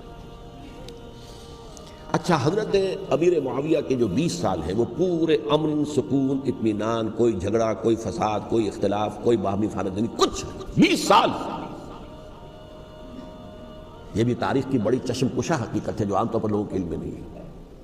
سبائی بھی دبکے رہے، حضرت امیر معاویہ کی حکومت اتنی مضبوط تھی، کنٹرول، کہ ان کو کچھ سر اٹھانے کا موقع نہیں ملا، موجود تھے، دبکے رہے۔ جیسا کہ میں نے کہا ریولیوشن کے آخری مرحلے پر آ کر جو مخالفین ہیں وہ دب جاتے ہیں کہ پھر دیکھیں گے موقع ملے گا تو پھر لیں گے ان سے حساب کتاب۔ 20 سال رہے ہیں پورے امن کے، 10 سال کے بعد یعنی درمیان میں ہے حضرت امیر معاویہ کا عہد خلافت۔ ایک صحابی جو کہ بزرگ صحابہ میں سے ہیں، مغیرہ ابن شعبہ رضی اللہ تعالیٰ عنہ، وہ آتے ہیں اور وہ کہتے ہیں کہ دیکھیے امیر المومنین، کتنی بڑی خانہ جنگی رہی تھی مسلمانوں کی آپس میں، اور اب بھی اگر آپ کسی کو نامزد کیے بغیر چھوڑ گئے امت کو تو پھر خانہ جنگی ہو جائے گا۔ 1 لاکھ اس وقت جو ہے وہ ہلاک ہوئے تھے، نہ معلوم اب کتنے ہلاک، لہٰذا آپ اپنی زندگی ہی میں نامزد کر دیجئے کسی کو خلیفہ، ولی عہد بنا دیجئے۔ حضرت امیر معاویہ نے ابتداءً جو ہے انکار کیا نہیں، لیکن ان کے دلائل ایسے تھے وزنی، اور میں سمجھتا ہوں کہ وہ بات صحیح تھی جو مغیرہ ابن شعبہ نے کہی، اس لیے کہ اب صحابہ کرام میں سے جو کبار صحابہ تھے وہ تو سب دنیا سے رخصت ہو چکے تھے، اب تو یا صغار صحابہ رہ گئے تھے جو حضور کے زمانے میں بچے تھے، حضرت حسن، حضرت حسین، عبداللہ ابن زبیر، یہ بچے تھے نا، یا تو وہ تھے، اور یا بالکل نو مسلم تھے، اور نو مسلموں میں بڑی تعداد وہ تھی جو ایرانیوں کی تھی، شامیوں کی تھی، ادھر کی تھی، تو ان کو تو ظاہر بات ہے کہ تربیت نبوی سے کیا خلافت راشدہ سے بھی اکثر و بیشتر کو حصہ ملا ہی نہیں۔ تو اس صورت میں اب وہ اعلیٰ ترین معیار پر حکومت کے نظام کو قائم کرنا ممکن نہیں ہے۔ کوئی قبائلی عصبیت جب تک حکومت کی پشت پر نہیں ہوگی، حکومت مستحکم نہیں ہوگی۔ یہ گویا کہ ایک جس کو کہتے ہیں کہ حقیقت بینی، واقعیت پسندی، ایک آئیڈیالزم ہے اور ایک ریئلزم ہے کہ آپ فیکٹس آن دی گراؤنڈ کو غور کریں، سوچیں اس کے اوپر اور پھر کوئی فیصلہ کریں۔ اس اعتبار سے پھر حضرت امیر معاویہ نے بات مان لی اور بیعت لے لی لوگوں سے حضرت یزید کے لیے کہ یہ خلیفہ ہوں گے میرے بعد، اس کو ولی عہدی کہتے ہیں۔ اچھا، اس وقت 5 افراد ایسے تھے کہ جنہوں نے اس سے اختلاف کیا، یہ بات بہت اہم ہے۔ میرا کتاب کیا ہے سانحہ کربلا، اس کے کچھ نسخے آج یہاں ہوں گے، آپ لوگ پڑھیے اسے غور سے اور پھیلائیے تاکہ حقیقت سامنے آئے۔ 5 افراد کون تھے جو ہونے چاہیے؟ ابو بکر فوت ہو گئے، ان کے بیٹے عبد الرحمن ابن ابی بکر، عمر فوت ہو گئے، ان کے بیٹے عبداللہ ابن عمر، عباس فوت ہو گئے، ان کے بیٹے عبداللہ ابن عباس، زبیر فوت ہو گئے، ان کے بیٹے عبداللہ ابن زبیر، اور حضرت حسن جو ہے ان کا انتقال ہو چکا تھا، حضرت علی کے بیٹے حضرت حسین رضی اللہ تعالیٰ عنہ مجمعین۔ حضرت حسن کے بارے میں ایک فریق کا کہنا یہ ہے کہ انہیں زہر دے کر ہلاک کیا گیا، اہل تشیع کا قول یہ ہے، جبکہ اہل سنت کہتے ہیں کہ نہیں، وہ اپنی جو بھی طبی موت تھی اس سے ان کی وفات، لیکن میں اس میں نہیں جانا چاہتا، اس لیے کہ یہ مائکرو ہسٹری جو ہے نا، وہ تو ایک واقعے کے لیے ادھر کی روایات کیا، ادھر کی کیا ہیں، ان کے پاس کیا دلائل، یہ تو کسی ریسرچ اسکالر کا موضوع ہے، میرا موضوع نہیں۔ لیکن بہرحال یہ 5 حضرات تھے جنہوں نے ولی عہدی کی بیعت نہیں کی، لیکن حضرت معاویہ اتنے حریب الطبع انسان تھے، انہوں نے جبر نہیں کیا، کوئی تشدد نہیں کیا. ٹھیک ہے ولی عہدی کی بیعت نہیں کر رہے، کوئی بات نہیں، میری بیعت تو کی ہوئی ہے نا، ابھی تو میں زندہ ہوں، بات ختم ہو گئی، میری بیعت کو تو نہیں توڑا انہوں نے، فسخ بیعت نہیں کی. اس اعتبار سے انہوں نے نہ کوئی تشدد کیا، نہ جبر کیا، نہ کوئی مواخذہ کیا. لیکن جب امیر معاویہ کا انتقال ہو گیا، اب ولی عہدی کی بجائے وہ اب خلافت کی بیعت کی، سب لوگوں نے بیعت کر لی. ان 5 میں سے ایک فوت ہو چکے تھے، حضرت عبد الرحمن ابن ابی بکر فوت ہو چکے رضی اللہ تعالیٰ. 4 تھے، ان 4 میں ایک اختلاف ہوا. 2 کی رائے یہ تھی، عبداللہ ابن عمر، عبداللہ ابن عباس، کہ اگرچہ یہ کام غلط ہوا ہے، اسلام کی روح کے منافی ہوا ہے، یہ بادشاہت کی بنیاد پڑ رہی ہے، لیکن یہ بات ایسی نہیں ہے کہ اس کی بنا پر ہم خانہ جنگی شروع کروا دیں، امت کے اندر خون خرابہ کروائیں، فساد کروائیں. لہذا انہوں نے بیعت کر لی. اب کوئی اگر یہ کہے معاذ اللہ کہ وہ بک گئے تھے یزید کے ہاتھ میں، معاذ اللہ ثم معاذ اللہ، وہی بات آپ اختلاف کر سکتے ہیں کہ انہیں نہیں کرنی چاہیے تھی، یہ کوئی رائے رکھے، مجھے اختلاف نہیں، لیکن ان کی نیت پر حملہ کریں گے تو حملہ محمد رسول اللہ پر ہوگا صلی اللہ علیہ وسلم. عبداللہ ابن عمر کون ہے؟ کتنی حدیثیں ان سے جو ہے وہ منقول ہیں. عبداللہ ابن عباس کون ہے؟ جنہیں حضور نے جو ہے جن کے لیے دعا کی تھی، اے اللہ فقہہ فی الدین وعلمہ التاویل، اے اللہ اس نوجوان کو دین کا فہم عطا کر اور قرآن کی تعویل اور تفسیر کا علم عطا کر. حبر الامہ کہلاتے ہیں. وہ کہیں پیسوں اور ٹکوں کے عوض بک جانے والے نہیں تھے، انہوں نے امت کی مصلحت دیکھی، نیت جو ہے اس پر حملہ نہ کیجیے. البتہ اختلاف کا حق آپ کو حاصل ہے. 2 حضرات جو ہے ڈٹے رہے کہ نہیں، ہمیں کم وقت میں ریزسٹ کرنا ہے. عبداللہ ابن زبیر عمر کے اعتبار سے وہ بڑے ہیں. مسلمانوں میں سب سے پہلے ولادت مدینے میں جا کر جو ہوئی ہے وہ عبداللہ ابن زبیر کی ہوئی ہے. ہجرت کر کے جب مہاجرین وہاں پہنچے، کچھ عرصے تک کسی کے ہاں کوئی اولاد نہیں ہوئی، تو لوگوں نے تانے دینے شروع کر دیے کہ معلوم ہوتا ہے کہ یہاں آ کر یہ مکے کے رہنے والے جو ہیں کمزور ہو گئے ہیں، ان کی اولاد ہی نہیں ہو رہی. پھر عبداللہ ابن زبیر کی ولادت ہوئی ہے. یہ حضرت ابو بکر کے نواسے ہیں، حضور کی زوجہ محترمہ حضرت عائشہ کی بہن، حضرت دیکھیے ابھی نام نکل گیا ہے جی، حضرت اسماء رضی اللہ تعالیٰ عنہ عنہما، یہ ان کے صاحبزادے ہیں، حضرت زبیر کے بیٹے. ان کا فیصلہ ہوا کہ ہمیں رجسٹ کرنا ہے کم وقت میں، ایٹ اینی کاسٹ. حضرت حسین ابن علی رضی اللہ تعالیٰ عنہ کا بھی فیصلہ ہوا کہ ہمیں رجسٹ کرنا ہے کم وقت میں. البتہ ان میں بھی ایک اختلاف ہو گیا، یعنی یہ 2 تو جڑے رہے، ان 2 میں اختلاف ہو گیا. عبداللہ ابن زبیر کا کہنا یہ تھا کہ ہمیں حجاز میں رہنا چاہیے، یہ سرزمین ہے جس میں نبوت کی برکات سب سے زیادہ ہیں، یہاں ہم مضبوط قلعے کے اندر ہیں، ہمیں یہاں سے جو ہے رجسٹ کرنا چاہیے اور ختم کرنا چاہیے اس نظام کے اندر جو خرابی آ گئی ہے. حضرت حسین رضی اللہ تعالیٰ عنہ کے پاس خطوط کا تانتا بنا ہوا تھا، کوفے سے لوگ خط لکھ رہے تھے، آئیے آئیے آئیے، ہم آپ کے ہاتھ پر بیعت کریں گے، ہم آپ کے ہاتھ پر بیعت کریں گے، ہم آپ کے ہاتھ پر بیعت کریں گے. یہی وہ کوفہ جو حضرت علی کا دارالخلافہ رہا تھا اور جو پھر سبائیت کا گڑھ بن گیا تھا. چنانچہ حضرت حسین نے حضرت مسلم بن عقیل کو بھیجا وہاں پر کہ میرے نمائندے کی حیثیت سے جا کر وہاں پر بیعت لو. 10-12 ہزار افراد نے بیعت کر لی. لیکن اس کے بعد یزید کی طرف سے گورنر بنا کے بھیجا گیا ابن زیاد کو. ابن زیاد نے آ کر جو تشدد کیا اور سختی کی تو سب کے سب بیعت توڑ کر اور سب منحرف ہو گئے. مخلصین تو وہ تھے نہیں. الکوفی لایوفی، کوفی جو ہے وہ تو کوئی وعدہ وفا کرنے والا ہوتا ہی نہیں، بیعت توڑ دی. فمن نقص فانما ينقص على نفسه، بیعت کے بعد بیعت توڑ دینا بہت بڑا گناہ ہے، توڑ دی.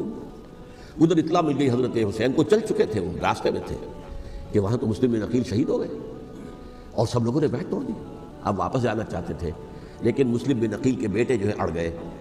یہ عرب کی اپنی ایک جو ہے پرانی ان کی حمیت اور ان کا قبائلی نظام کہ اب ہم اپنے والد کے خون کا قصاص لیے بغیر نہیں جائیں گے. حضرت حسین رضی اللہ تعالیٰ عنہ کی مروت اور شرافت، یہ میرا ساتھ دینے کے لیے آئے تھے، اب میں ان کا ساتھ نہ دوں تو یہ تو شرافت اور مروت کے خلاف ہے. کہا اچھا چلو چلتے. وہاں جا کر بھی عین اپنے میدان کے اندر بھی حضرت حسین رضی اللہ تعالیٰ عنہ نے 3 چیزیں پیش کی ان کوفیوں کے لشکر کے خلاف. سب سے بڑا لشکر کے اندر سب سے بڑے تو کوفی تھے جنہوں نے بیعتیں کی ہوئی تھی حضرت حسین کے ساتھ. دیکھو مجھے جانے دو واپس حجاز کی طرف، یا مجھے سرحدوں پر بھیج دو تاکہ میں کافروں کے ساتھ جنگ کرتے ہوئے اپنی جان دے دوں، یا مجھے یزید کے پاس جانے دو، میں اپنا معاملہ اس سے طے کر لوں. لیکن کوفیوں کو یہ گوارا نہیں تھا. اگر یہ یزید کے پاس پہنچ گئے تو ہمارا کچا چٹھا بیان کر دیں گے کہ مجھے تو ان لوگوں نے برگلا کر بلایا تھا. اس لیے کہ دیکھیے حضرت امیر معاویہ کے 20 سالوں کے دوران میں بتا چکا ہوں ان کی حکومت اتنی مستحکم تھی کہ اس کے خلاف کوئی فتنہ اٹھانا ممکن نہیں تھا۔ اب چونکہ ایک چینج اوور ہوا تھا، اور چینج اوور میں آپ کو معلوم ہوتا ہے کہ ایک جس کو کہتے ہیں every thing is in the melting پاٹ، ابھی تو یہ درمیان کے اندر معاملہ ہے، تو انہیں موقع ملا، سر اٹھایا حضرت حسین رضی اللہ تعالیٰ عنہ کو، جو خطوط لکھے جس کے کہ تھیلے کے تھیلے اور بوریوں کی بوریاں بھری ہوئی حضرت حسین کے ساتھ تھی، وہ کہا کہ آئیے ہم آپ سے بیعت کریں گے، انہوں نے نہیں مانا۔ اور اصل میں حضرت حسین کے قاتل وہ کوفی ہیں، وہ بزدل، وہ منافق، جنہوں نے بیعت کر کے بیعت توڑی، اور اب وہ آ گئے کہ اگر یہ حسین رضی اللہ تعالیٰ عنہ بچ کر کہیں یزید کے پاس پہنچ گئے تو پھر ہمارا کچا چٹھا جو ہے وہ سامنے آ جائے گا اور ہماری پھر شامت آ جائے گا، لہذا انہوں نے قتل کیا حضرت حسین کو رضی اللہ تعالیٰ عنہ۔ ایک بات جو علامہ ڈاکٹر قلب صادق نے فرمائی، اور میرے علم میں یہ بات پہلے نہیں تھی، وہ یہ کہ حضرت حسین کے قتل کا فتویٰ ایک بہت بڑے مفتی نے دیا تھا۔ یہ بات بھی ذرا سمجھ لیجیے، حضرت حسین رضی اللہ تعالیٰ عنہ کے قتل کا فتویٰ ایک بہت بڑے مفتی نے دیا تھا۔ کیوں دیا تھا؟ اس لیے کہ حضور کی احادیث موجود ہیں کہ جب ایک شخص کی ایک خلیفہ کی بیعت ہو جائے تو دوسرا اگر کھڑا ہو تو اسے قتل کرتا، کھلی حدیث۔ اسی لیے ایک بہت بڑے مفسر بھی ہیں، فقیہ بھی ہیں، قاضی ابن العربی رحمۃ اللہ علیہ، ایک ابن عربی ہیں الف لام کے بغیر، ابن عربی، وہ بہت بڑے صوفی ہیں، فلسفی ہیں، اندلس کے ہیں۔ یہ قاضی ابن العربی ہیں جنہوں نے قرآن کی ایک تفسیر لکھی ہے اس اعتبار سے کہ صرف ان آیات کی تفسیر جن سے کہ فقہی احکام جو ہیں ان کا استنباط ہوتا ہے۔ یہ دو تفسیریں اس طور سے لکھی گئی ہیں قرآن مجید کی، احکام القرآن ان کا نام ہے دونوں کا، ان میں سے ایک جو ہے قاضی ابن العربی کی ہے، ان کا ایک جملہ نقل ہوتا ہے، قتل الحسین بسیف جدہ، حسین قتل ہو گئے اپنے ہی نانا کی تلوار سے۔ وہ تلوار کیا تھی؟ جب کسی کی بیعت ہو چکی ہو پھر کوئی کھڑا ہو مدعی خلافت، میرے نزدیک حضرت حسین مدعی خلافت نہیں تھے، یہ بات اس وقت سامنے لوگوں کی نہیں آئی، بلکہ حکومت نے یہ باور کرا دیا کہ یہ تو باغی ہے، یہ مدعی ہے خلافت کے، انہوں نے تو دعویٰ نہیں کیا خلافت کا، وہ تو صرف اس عمل کو روکنے کے لیے میدان میں آئے تھے۔ اور اس بات کو اچھی طرح سمجھ لیجئے کہ اس وقت تک یہ جو تصور آج ہمارے پاس ہے کہ ریاست علیحدہ ہے، حکومت علیحدہ ہے، state of Pakistan, we are loyal to the state of Pakistan, ہم ریاست پاکستان کے وفادار ہیں، گورنمنٹ آف پاکستان کے وفادار نہیں ہیں، we are not loyal to the government. Government تو کبھی بے نظیر کی تھی، ہم اس کے خلاف تحریک چلا رہے تھے، یا کبھی کسی اور کی تھی اس کے خلاف تحریک چل رہی ہے، یا کبھی ضیاء الحق کی تھی اس کے خلاف تحریک چل رہی ہے۔ گورنمنٹ کو بدلنا تو عوام کا حق ہے، آج، اس وقت نہیں تھا، اس وقت ریاست اور حکومت کا کوئی فرق نہیں تھا، لہذا جو حکومت سے اختلاف کرے گویا کہ باغی ہے۔ یہ ہے اصل میں وہ پیچیدہ مسئلہ کہ کیوں کسی مفتی نے فتویٰ دے دیا، اس لیے کہ اس وقت تک ریاست اور حکومت کا فرق واضح نہیں تھا دنیا پر۔ یہ تو ابھی کچھ 100-150 سال کی بات ہے کہ آج ہمارا جو پولیٹیکل سائنس کا ایولیوشن ہوا ہے وہ اس اسٹیج تک پہنچ گیا ہے کہ اسٹیٹ علیحدہ ہے، حکومت علیحدہ ہے۔ حکومت تو اسٹیٹ کے 3 آرگنز میں سے ایک آرگن ہے، ایڈمنسٹریشن حکومت کی ہے، جوڈیشری ہے اور لیجسلیچر ہے، 3 آرگنز ہیں بڑے بڑے، ان میں سے ایک ہے۔ تو حکومت کو بدلنا تو عوام کا حق ہے، چاہے وہ ووٹ کے ذریعے بدلے، چاہے ایجوکیشن، اگر پورا من ایجوکیشن ہے اس سے حکومت کو بدلنے کا حق حاصل ہے دستوری طور پر ہر اعتبار سے۔ اس وقت یہ نہیں تھا، لہذا صورتحال یہ بن گئی کہ حکومت وقت نے باور کرا دیا مسلمانوں کو، ورنہ سوچئے نواسہ رسول کو قتل کرنا کوئی آسان کام تھا؟ آخر سب کلمہ گو تھے کہ نہیں تھے؟ کلمہ گو تو تھے، اور حضور سے عقیدت اور محبت میں کبھی، لیکن یہ کہ فتویٰ، اگر ایک بہت بڑے مفتی کا جو کہ حضرت علامہ ڈاکٹر قلب صادق صاحب نے فرمایا، مجھے اس مفتی کا نام بھی معلوم نہیں کہ ایک مفتی کا فتویٰ تھا وہ، جس کے بنا پر اب ان لوگوں نے حضرت حسین کو قتل کیا، اور یہی وجہ ہے کہ انہوں نے پھر خیموں کو بھی آگ لگا دی۔ وائی، حالانکہ دیکھیے اگر دشمنی کا انتقام ہوتا تو حضرت علی بن حسین جو بیمار تھے، جو بعد میں زین العابدین رحمۃ اللہ علیہ کے نام سے، پھر یہ اہل تشیع کے چوتھے امام معصوم ہیں، حضرت علی، حضرت حسن، حضرت حسین، اور پھر حضرت علی بن حسین زین العابدین رحمۃ اللہ علیہ، کیا ان کو بھی قتل کر دیتے؟ حضرت حسین کی نسل ختم ہو جاتی، لیکن نہیں کیا۔ آگ کیوں لگائی؟ آگ اس لیے لگائی کہ وہ جو ڈاکومنٹری پروف ہے ہماری غداری کا یزید کے خلاف حضرت حسین کو جو ہم نے دعوت دی، وہ جو ڈاکومنٹری پروف خطوط کی شکل میں موجود ہے وہ ختم ہو جائے، ڈسٹرائے ہو جائے۔ اس کے لیے انہوں نے خیموں میں آگ لگائی۔ بہرحال یہ ہے تاریخی پس منظر، یہ اسی سبائی فتنے کا تسلسل ہے جس نے سب سے پہلے حضرت عثمان کی جان لی رضی اللہ تعالیٰ عنہ، 5 سال تک مسلمانوں میں خانہ جنگی رکھی، حضرت علی کو پھر شہید کیا، اور اس کے بعد جو ہے 20 سال حضرت امیر معاویہ کے تو سر نہیں اٹھا سکے، لیکن پھر جب ایک چینج اوور ہو رہا تھا تو اس وقت انہوں نے موقع غنیمت سمجھا کہ اب کھڑے ہو جاؤ اور اب دوبارہ ایک فتنہ جو ہے اس کو امت کے اندر پیدا کر دو۔ اچھا، اس معاملے میں ایک بات جو میں نے وہاں کہی کہ ہمارے ہاں شاعرانہ جو مبالغہ آمیزی ہے، یہ میری گفتگو کا حصہ انہوں نے حذف کر دیا ہے۔ اور میں نے ایک سنی شاعر، بہت بڑے عالم، جن کے حوالے سے آج بھی میری تقریر ہوگی خالق دینہ ہال میں، مولانا محمد علی جوہر کے ایک شعر کے حوالے سے کہا کہ قتل حسین اصل میں مرگ یزید ہے، اسلام زندہ ہوتا ہے ہر کربلا کے بعد۔ میں نے کہا بالکل محمل شعر ہے، اسلام مرا ہی نہیں تھا، زندہ ہونے کا کیا سوال؟ اور اگر کسی درجے میں مزمحل یا زخمی ہوا تھا تو وہ تو رہا، کربلا کے بعد بھی رہا، یزید کی حکومت بھی رہی، بنو امیہ کی حکومت بھی چلی، کوئی تبدیلی تو نہیں آئی۔ یہ کیا کہہ رہے ہیں؟ اسلام زندہ ہوتا ہے کربلا کے بعد۔ میں نے کہا اسلام مرا نہیں تھا۔ جیسے میں نے یہ کہا کہ ملوکیت جو ہے وہ اب شروع نہیں ہوئی، ملوکیت تو 20 برس پہلے شروع ہو چکی تھی حضرت امیر معاویہ کے، لیکن ظاہر بات ہے کہ حضرت حسن نے، حضرت حسین نے اس کو قبول کیا، اور حضرت حسین نے تو پھر 10 سال تک ولی عہدی جو تھی چاہے بیعت نہیں کی لیکن اس کے خلاف میدان میں آ کر چیلنج تو نہیں کیا۔ اس اعتبار سے یہ معاملہ جو ہے اسلام زندہ ہوتا ہے کربلا کے بعد، یہ بے تکی بات ہے۔ ہاں، حضرت شاہ اسماعیل شہید رحمۃ اللہ علیہ کی اگر میں تشبیہ کو، تمثیل کو سامنے رکھوں تو اسلام کی عمارت 6 منزلہ ہے، 6ٹھی منزل ٹاپ کی وہ گر گئی، 5 منزلیں انٹیکٹ تھیں، اسلام مرا نہیں تھا۔ عدالت میں شریعت کے مطابق فیصلے ہو رہے تھے، قاضی تھے، مفتی تھے، شریعت نافذ تھی، اسلام کہاں مرا تھا؟ جبکہ خود کہہ رہے ہیں علامہ قلب صادق کے ایک مفتی کے فتوے سے حضرت حسین کو قتل کیا گیا۔ اب وہ مفتی کی رائے، اس کی بدنیتی ہو، جو بھی ہو، وہ جانے، اللہ جانے، لیکن عام مسلمان کیا کریں؟ اس پہلو سے اسلام مرا نہیں تھا۔ ہاں، ایک منزل گر گئی تھی، وہ گری رہی، 1000 برس تک گری رہی، یہاں تک کہ آ کر مغربی امپیریلزم نے اس کے گرایا، ملوکیت کا معاملہ ختم کیا اور وہ جبرین ملوکیت دوسری آ گئی، ورنہ وہی بادشاہی چلی ہے۔ بلکہ دور بنو امیہ میں وہ بادشاہی پوری طرح اس نے بالوں پر نہیں نکالے تھے، اصل باروں پل تو اس نے نکالے ہیں دور بنو عباس میں آ کر، اور پھر سلاطین جو ہے ترک، جو ترک خلفاء ہے، ان کا بھی بادشاہت تھی اور کیا تھا، وہ خلافت تو نہیں تھی۔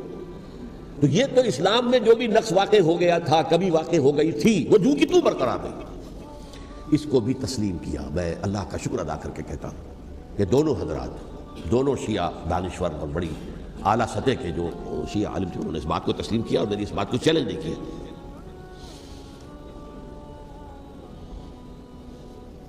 اصل میں تیسری بات میں نے یہ کہی کہ دیکھیے حضرت حسین رضی اللہ تعالی عنہ کی اس شہادت کے بعد، اس کے بعد واقعہ ہرہ بھی ہوا ہے، جو واقعہ کربلا سے بھی بعض اعتبارات سے زیادہ بھیانک اور زیادہ گھناؤنا واقعہ بنو امیہ کی تاریخ ہے، جس کو لوگ جانتے ہی نہیں۔ مدینہ کے کچھ لوگوں نے بغاوت کی اور انہوں نے اس کے خلاف فوج بھیجی، اور فوج کو جو مدینہ فتح کر لیا، 3 دن کے لیے حلال کر دیا، جو چاہو کرو، یہاں جسے چاہو مارو، جسے چاہو لوٹو، جس کا گھر چاہو برباد کرو، جس عورت کو چاہو ریپ کرو، اور یہ مدینہ النبی کے اندر ہوا۔ تو کاٹ کھانے والی ملوکیت کے اندر بہت سے واقعات ہوئے۔ عبداللہ ابن زبیر کھڑے ہوئے، انہوں نے حکومت قائم کی تھی، لیکن یہ کہ وہ تو 6 سال کے لیے کامیاب بھی رہے، ایک حکومت قائم کی، بنو امیہ کے ہاتھ پر بیٹھ نہیں کی، بالآخر ان کی حکومت بھی ختم ہو گئی۔ پھر حضرت زید کھڑے ہوئے، انہوں نے بغاوت کی، وہ بھی ناکام رہ گئے۔ پھر بنو عباس میں کھڑے ہوئے حضرت نفس زکیہ، حضرت حسن رضی اللہ تعالیٰ عنہ کے اولاد میں سے، وہ بھی ناکام ہو گئے، شہید ہو گئے۔ پھر یہ سمجھ لیا گیا کہ اب یہ جہاں تک 6ٹھی منزل ہے وہ تو دوبارہ تعمیر نہیں ہو سکتی، یہ تو جس کی لاٹھی اس کی بھینس، جس کے پاس طاقت ہوگی اس کی حکومت ہوگی، جس کا قبیلہ زیادہ قوی ہوگا، جس قبیلے میں زیادہ عصبیت ہوگی، مضبوط ہوگا، متحد ہوگا، طاقتور ہوگا، اسی کی حکومت ہوگی۔ البتہ اس کے نیچے لوگوں کے اخلاق کی اصلاح کرو۔ صوفیاء کرام نے وہ کام اپنے ذمہ لیا، اور بالکل وہی کام ہے کہ جو ائمہ اہل بیت کرتے رہے۔ حضرت حسن کی اولاد میں، پھر حضرت علی بن حسین رضی اللہ تعالیٰ، حضرت حسین کی اولاد میں، پھر امام محمد باقر، امام محمد جعفر صادق، اور اس کے بعد بھی 5 اور، کسی نے بغاوت نہیں کی۔ جیسے علماء کرام کام کر رہے تھے اور جیسے صوفیاء کرام کام کر رہے تھے، ایسے ہی وہ مسلمانوں کی علمی تربیت، روحانی تربیت و تزکیہ کر رہے تھے، کسی نے حکومت کو چیلنج نہیں کیا۔ نوٹ کر لیجیے اس بات، حضرت علی نے بھی چیلنج نہیں کیا تھا، حضرت حسن نے چیلنج نہیں کیا، خود صلح کر لی۔ تو ائمہ اہل بیت جو 12 یہ گنتے ہیں، جن میں سے آخری جو ہے حضرت مہدی کو تو ابھی ظاہر ہونا ہے، ان کے عقیدے کے مطابق وہ روح پوش ہیں، وہ ظاہر ہوں گے، لیکن 11 حضرات کے بارے میں یہ کہ حضرت حسین کے سوا کسی نے بھی چیلنج نہیں کیا مختلف نظام، اور حضرت حسین نے بھی اس مغالطے پر کیا کہ کوفی ساتھ دیں گے، اور یہ موقع ہے کہ یہ جو 6ٹھی منزل اسلام کی گر گئی ہے اسے دوبارہ تعمیر کر دیا جائے۔ انہوں نے خلافت کا دعویٰ نہیں کیا تھا، یہ انہیں عوام کو مغالطے میں مبتلا کیا گیا کہ یہ خلافت کا مدعی ہو کر سامنے آیا. جیسا کہ میں نے آپ سے کہا تھا، امیر معاویہ نے حضرت علی کے عہد خلافت میں کبھی خلافت کا دعویٰ نہیں کیا. مدعی خلافت نہیں تھے وہ تو یہ کہتے تھے کہ قاتلان حسین جو ہے، قاتلان عثمان کو سزا دو، قصاص دو، بس.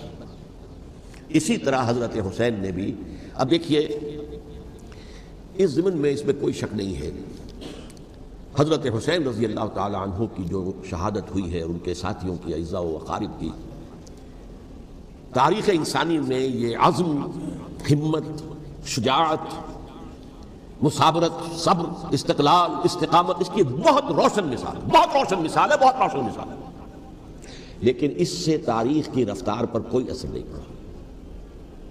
وہ جو ملوکیت آ گئی تھی وہ اور گہری سے گہری ہوتی چلی گئی. واقعہ کربلا کے بعد تو واقعہ ہررا ہوا میں نے گنوا دیا، اس سے زیادہ تو میرے خیال میں کہ اور ہمارے لیے لائق شرم جو ہے کوئی واقعہ ہے ہی نہیں اس پہلو سے. لیکن حضرت حسین کا ایک، اب ان کو یہ کہ میں مطلب یہ کہ اگر میں ان کے ہاتھ پر بیعت کر لیتا ہوں جو کہ اس وقت سامنے موجود تھے، یہ یزید کی بیعت تمہارے ہاتھ پر کرتا ہوں، تو گویا کہ اپنے آپ کو سرنڈر کر دیتے. وہی خطرہ جو امیر معاویہ کو تھا کہ مجھے وہ تو پہنچنے بھی نہیں دیں گے علی تک رضی اللہ تعالیٰ عنہ، اور مجھے پہلے ہی شہید کر دیں گے. یہی خطرہ حسین کو تھا رضی اللہ تعالیٰ عنہ کہ مجھے یزید تک پہنچنے نہیں دیں گے، پہلے ہی قتل کر دیں گے. اور ویسے بھی یہ ایک شرافت، مروت اور حمیت اور غیرت اور عزت نفس کا تقاضا بھی تھا کہ بھائی معاملہ ہے یزید کا، میرا مجھے وہاں جانے دو، اللہ لا خیر سے نہ کرے. یو کین اسکورٹ می، میرے دائیں بائیں چلو تاکہ میں کہیں اور بھاگ نہ جاؤں تمہارے خیال میں، مجھے وہاں پہنچا دو، میں وہاں پہ جا کے اسے معاملہ کر لوں. لیکن انہوں نے قتل کیا. اصل قاتلان کوفی، وہی سبائی. البتہ یہ ہے کہ اس واقعے کی جو یادگار ہے اس میں کوئی شک نہیں ہے کہ اس نے مسلمانوں میں سے ایک گروہ کے دل میں قربانی اور شہادت کا جذبہ بہت پیدا کیا، اس میں کوئی شک نہیں. اور جس طریقے سے کہ عاشورہ محرم میں یاد منائی جاتی ہے، جس طریقے سے اس نے اہل تشیع کے اندر قربانی کا جذبہ بے انتہا پیدا کر دیا. اگرچہ وہ جذبہ بروئے کار نہیں آتا، اس لیے کہ ان کے ہاں یہ عقیدہ ہے، یہ طے ہے کہ جب تک حضرت مہدی ظاہر نہیں ہوں گے ہم کسی کے خلاف بغاوت نہیں کریں گے. یہ پوری تاریخ میں ان کا معاملہ رہا، تمام جو ہے ائمہ اہل بیت کا معاملہ رہا.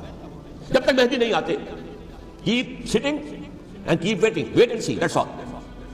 یہ تو خمینی صاحب نے کیا ہے، آیت اللہ خمینی صاحب نے، کہ انہوں نے یہ ایران کے شیعوں کو باور کرایا کہ بھائی جب آئیں گے حضرت مہدی آ جائیں گے، لیکن ہم اب ہاتھ پر ہاتھ کر بیٹھے رہیں، باطل کو چیلنج بھی نہ کریں. ہمیں کچھ تو کرنا چاہیے، وہ ہاتھ پاؤں ہلانے چاہیے، اور کچھ نہیں تو مہدی کا راستہ جو ہے صاف کرنا چاہیے، تمہید کرنی چاہیے، ان کے راستہ ہموار کیا جائے. تو یہ ان کی بڑی عظمت ہے آیت اللہ خمینی صاحب کی کہ اہل تشیع ایران کے جو ہے ان سے انہوں نے یہ بات منوا لی کہ ہم بالکل انرٹ نہیں بیٹھے رہیں گے، بلکہ اب انہیں نائب امام قرار دے کر اور ولایت فقیہ کے فلسفے کے حوالے سے، یہ دو چیزیں ان کی جو ہیں بنیادی فلسفے کی ہیں، وہ اس وقت میرا موضوع نہیں ہے.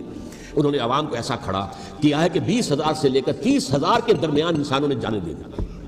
عورتوں کے جلوس نکلے، شیرخوار بچہ گود میں ہے عورت کے، اور گولی کھا رہی ہے، مر رہی ہے، گر رہی ہے.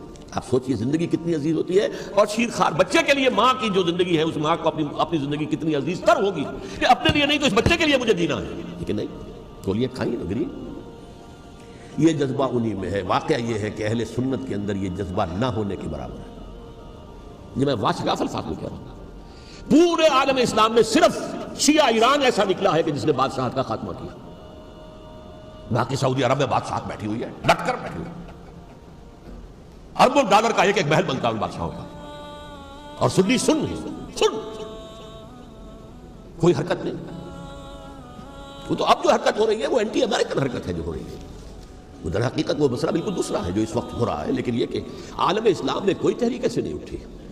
یہ اہل تشیع میں ہے، جو بالکل استثنائی بات ہے کہ انہوں نے جو ہے ایک ایسا بادشاہ جس کو کہا جاتا تھا کہ اس کا جو اسلحہ خانہ ہے وہ ایشیا میں سب سے بڑا اسلحہ خانہ ہے، جو 2500 سالہ پرانی جو ایک عظمت تھی ایران کی، اس کو دوبارہ تازہ اور زندہ کرنا چاہتا تھا. 2500 سالہ برسی اس نے منائی تھی، اس کے لیے ایک شہر آباد کیا تھا کہ خسرو یا سائرس یا ذوالقرنین قرآن مجید کی اصطلاح میں اس کی یادگار بنائی تھی. اور وہ سوچ رہا تھا کہ وہی عظمت دوبارہ ایران کی ہوگی جو کہ خسرو کے زمانے میں تھی، جس کا قرآن مجید میں سورہ کہف کے اندر ذکر ہے. مشرقی فتوحات، مغربی فتوحات، شمالی فتوحات. تو وہ بادشاہ جو اس کو بھاگنا پڑا ہوا قربانی کی وجہ سے. تو یہ جو ہے واقعہ کربلا نے، اس میں کوئی شک نہیں ہے کہ ایک ایسی مشعل روشن کی ہے جس کو کہ ہر شخص کو دیکھنا چاہیے. یہ بھی انسانی، جیسے کہ اقبال نے ایک شعر کہا تھا غالب کے لیے، فکر انسان پر تیری ہستی سے یہ روشن ہوا ہے، پرے مرغ تخیل کی رسائی تاک ہو جا، تو فکر انسان پر حضرت حسین کی قربانی سے یہ واضح ہوا ہے کہ انسان کس حد تک جا سکتا ہے قربانی دینے کے لیے اپنے کسی مقصد کے لیے. مقصد ان کا جو تھا، میں نے اسی لیے آیت پڑھی تھی، معاذ اللہ ثم معاذ اللہ. میں ایک آخری بات جو کہہ رہا ہوں وہ نوٹ کر لیجئے. ایک خاص انتہائی نقطۂ نظر کے عام کیے جانے کی وجہ سے سنیوں میں بھی ایک انتہائی رد عمل پیدا ہوا ہے. Extreme rightist سنیز. اگر ایک طرف سے حملہ کیا گیا ہے حضرت عثمان کی نیت پر، ان کو خیانت کا الزام لگایا گیا، ان پر اقربا پروری کا الزام لگایا گیا، حضرت ابو موسیٰ شریف پر خیانت اور غداری کا الزام لگایا گیا، یہ ساری چیزیں اگر صحابہ کرام کے اوپر ہوئی ہیں، امیر معاویہ پر، امیر اور عمرو بن العاص پر، تو جواب میں کچھ لوگ کھڑے ہو گئے. حضرت علی وہ اقتدار کے طالب تھے، معاذ اللہ ثم معاذ اللہ ثم معاذ اللہ. یہ اہل سنت کا موقف نہیں ہے. حضرت حسین اقتدار کے طالب تھے، ہرگز نہیں ہرگز نہیں ہرگز نہیں. وہی اصول جو میں نے بتایا تھا سب کے لیے لاگو رہے گا. وہ امیر معاویہ کے لیے ہے تو حضرت علی کے لیے بھی، حضرت حسین کے لیے بھی. یہ نیک نیت ہے. آپ ان کی کسی رائے سے اختلاف کر سکتے ہیں لیکن ان کی نیت پر حملہ نہیں کریں گے. نیت پر حملہ کریں گے آپ کا ایمان بالرسالت جو ہے وہ مجروح ہو جاتا ہے. یہ رسول کے ساتھ ہے، رسول نے ان کا تذکیہ کیا، یتلو علیہم آیاتہ ویزکیہم، اس کا سارا عمل محمد کا کیا ہوا صلی اللہ علیہ وسلم. تو صحابی کے معاملے میں یہ ہمارے ہاں ان کو اہل سنت جو ہیں جو معتدل مزاج کے، اکثریت ان کی تو چند لوگ ہیں ذرا قلم چلا لیتے ہیں تو ان کی بہت سی کچھ چھوٹی چھوٹی کتابیں بھی شائع ہو گئی ہیں بہت، لیکن انہیں اہل سنت نے قرار دیا ناسبی یا خارجی.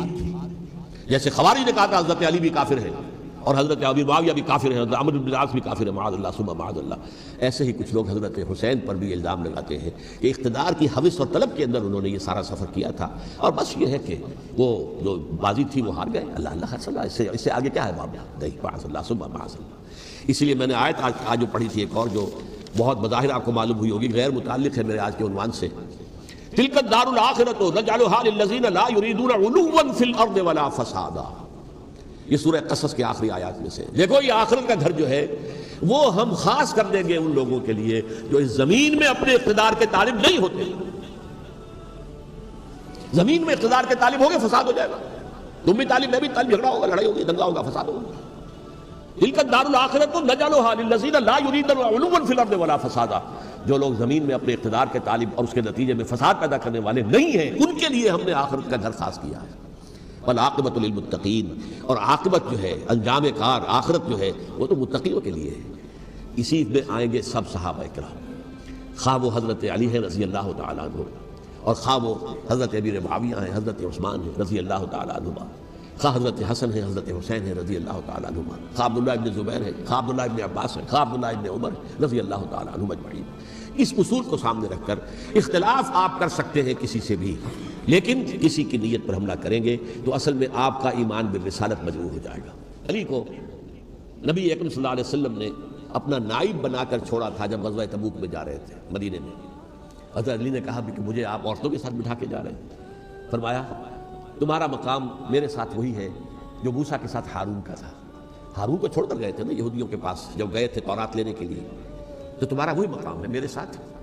تو یہ حضرت علی ہے رضی اللہ، ان کے بارے میں میرا، ان کی کیا عظمت میری نگاہ میں. تو یہ 3 کتابیں ہیں، مجھے نہیں معلوم تیسرا یہاں ہے یا نہیں ہے، بہرحال آپ لوگوں کو ریکمینڈ کر رہا ہوں کہ ان کا مطالعہ کریں. اب یہ کہ آخری بات یہ کہ اصل ہمارے کرنے کا کام کیا ہے. دیکھیے کیوں نہیں کیا کسی نے بھی خروج کا معاملہ، وہ میں واضح کر چکا ہوں. بغاوت نہیں کی. کیوں؟ ایک تو ریاست اور حکومت میں فرق نہیں تھا. ذرا کھڑا ہو اور وہ باغی قرار پائیں گے، واجب القتل ہو جائیں گے، فتوے کی زد میں آ جائیں گے. یہ معاملہ تھا. اور دوسرے یہ کہ عمارت پوری گری نہیں تھی، ایک منزل گری تھی. آج ہم کہاں کھڑے ہیں؟ پوری عمارت گری ہوئی ہے. نہ شریف عدالتیں ہیں، نہ شریف فیصلے ہیں، نہ احکام الہی نافذ ہیں، نہ حدود اور قصاص کے معاملات، کچھ بھی نہیں. ہمارا فرض کیا ہے؟ حضرت حسین کی مدح کرتے رہیے، تعریف کرتے رہیے، صحابہ کرام کی مدح کرتے رہیے، مدح صحابہ، اس کے لیے مجلسیں قائم ہو رہی. بھائی کر کیا رہے ہو؟ تھے تو آبا وہ تمہارے ہی، مگر تم کیا ہو؟ ہاتھ پر ہاتھ دھرے منتظر فردا ہو. تلک امۃ قد خلت لہا ما کسبت ولکم ما کسبتم. وہ تو ایک امت تھی جو چلی گئی، اللہ کے ہاں پہنچ گئے. جو کچھ انہوں نے کمایا وہ ان کے لیے، تمہارے لیے نہیں ہے. تمہارے لیے وہ ہوگا جو تم کماؤ گے. ہمارے لیے راستہ اب یہی ہے کہ خلافت راشدہ کے مکمل نظام کو اثر نو قائم کرنے کے لیے منہج انقلاب نبوی کو اختیار کریں. میری کتاب اس پر، کیسٹس اس پر، آڈیو کیسٹس، ویڈیو کیسٹ، سی ڈیز، نہ معلوم ڈی وی ڈی، سب کچھ موجود ہے. سیرت النبی پر تو میں عرض کر چکا ہوں، فلسفہ سیرت النبی سمجھنا ہے تو میری کتاب پڑھیے، ورنہ سیرت النبی آپ پڑھ لیں گے، واقعات معلوم ہو جائیں گے، فلسفہ سیرت سامنے نہیں آئے گا، اس کا آپ مطالعہ کریں گے میری کتاب سے۔ اور دوسرے یہ کہ یہ خلافت قائم کرنے کے لیے جو جد و جہد ہم کر رہے ہیں، تحریک خلافت پاکستان جس کا میں داعی ہوں ادنا سا، وہ تنظیم نہیں ہے، میں اس کا امیر نہیں ہوں، وہ ایک تحریک ہے، جیسے تحریک پاکستان کہلاتی تھی جس کی تنظیم تھی مسلم لیگ، پارٹی کا نام مسلم لیگ تھا لیکن تحریک پاکستان، اس طرح تحریک خلافت پاکستان وہ ہم نے چلائی ہے تنظیم اسلامی کے تحت۔ یہ خلافت جب پہلی چلی تھی آج سے 84 سال قبل، نومبر 1921 میں خالد دینا ہال میں وہ مقدمہ چلا تھا، جس کے نتیجے میں بڑے بڑے جو لیڈر تھے ہمارے، مولانا محمد علی جوہر اور مولانا حسین المدنی اور مولانا ابوالکلام آزاد، ان سب کو 2 سال کی قید کی سزا سنائی گئی تھی، بغاوت، مقدمہ بغاوت، یہ خالد دینا ہال۔ اسی میں سن 91 یا 92 میں نے 3 دن تقریریں کی تھیں، جن میں آج سے پھر میں 3 تقریریں کرنے والا ہوں، ایک آج شام کو، ایک کل شام کو رات 9 بجے، آج بھی کل بھی، ایک پرسوں اتوار کی صبح کو 10 بجے ہے کیا 11 بجے، تو ان میں آپ حضرات شرکت فرمائیں تاکہ اصل جو ہمارے کرنے کا کام ہے، تاریخ کو بھی سمجھنا چاہیے، تاریخ کے عوامل کیا ہیں، کیا پس پردہ عوامل کار فرما تھے، کیا کسی شے کی اصل حقیقت ہے، وہ سمجھنا چاہیے۔ لیکن یہ ہے کہ اس اعتبار سے میں نے جب یہ لفظ استعمال کیا تھا اس مذاکرے میں، لپ سروس، کہ یہ ہم صرف لپ سروس کرتے رہے، مدح کے بیان کرتے رہے، منقبت بیان کرتے رہے، حضور کی نعتیں کہتے رہے، اس سے تو بات نہیں بنے گی جب تک کہ وہ فرض منصبی شہادت علی الناس کا جو ہمارے ذمے ہے بحیثیت امت محمد صلی اللہ علیہ وسلم، اس کو ادا نہ کرے۔ مجھے خوشی ہے کہ اس کی بھی تائید دونوں حضرات نے کی، ہاں یہ لپ سروس کا معاملہ ہے، اللہ تعالیٰ حضرت حسین کے نقش قدم پر چلتے ہوئے، بلکہ اصل میں تو ہمارے لیے اسوہ رسول ہے محمد صلی اللہ علیہ وسلم، اس پر چلتے ہوئے ہم پاکستان میں اسلام کا نظام خلافت قائم کرنے کی جدوجہد